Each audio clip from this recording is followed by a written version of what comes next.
L'écrivain Jean Blum, dans son ouvrage intitulé Les mystères de l'Occitanie, décrit l'éradication de l'hérésie cathare combattue par Simon de Montfort en Pays d'Oc qui menait croisade au nom du pape, et s'interroge sur ces femmes et ces hommes qui parvenaient à ne pas redouter la mort par les flammes.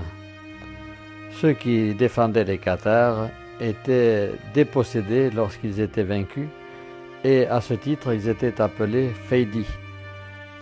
Cette particularité m'intéresse tout spécialement puisque mon patronyme trouve son origine dans cette épopée.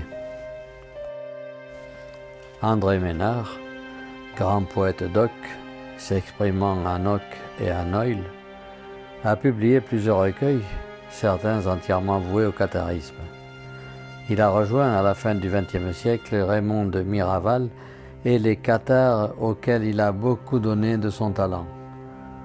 Dans « Par toi, noble endormi », André Ménard dit son amour au Pays d'Oc et son respect à ses martyrs.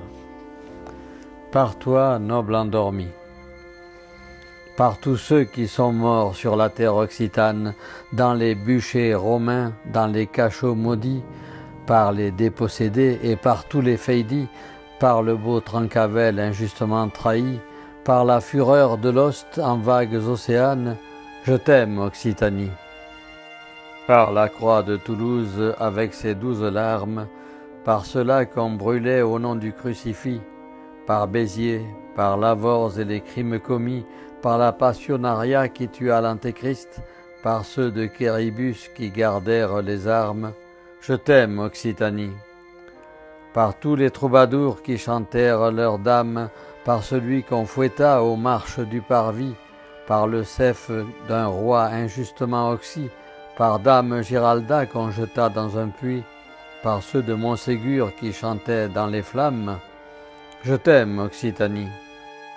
Par toi, noble endormi, belle comme une épouse, qu'on réveillait soudain tous les champs du midi, par le Larzac avec toutes ses bergeries, par ta tâche et ta peine, ô toi, Claude Marty, qui le premier chanta de Minerve à Toulouse, je t'aime, Occitanie.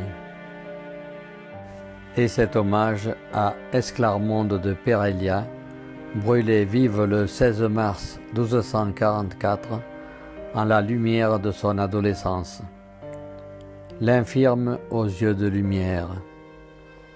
J'imagine tes yeux couleur des soirs d'orage.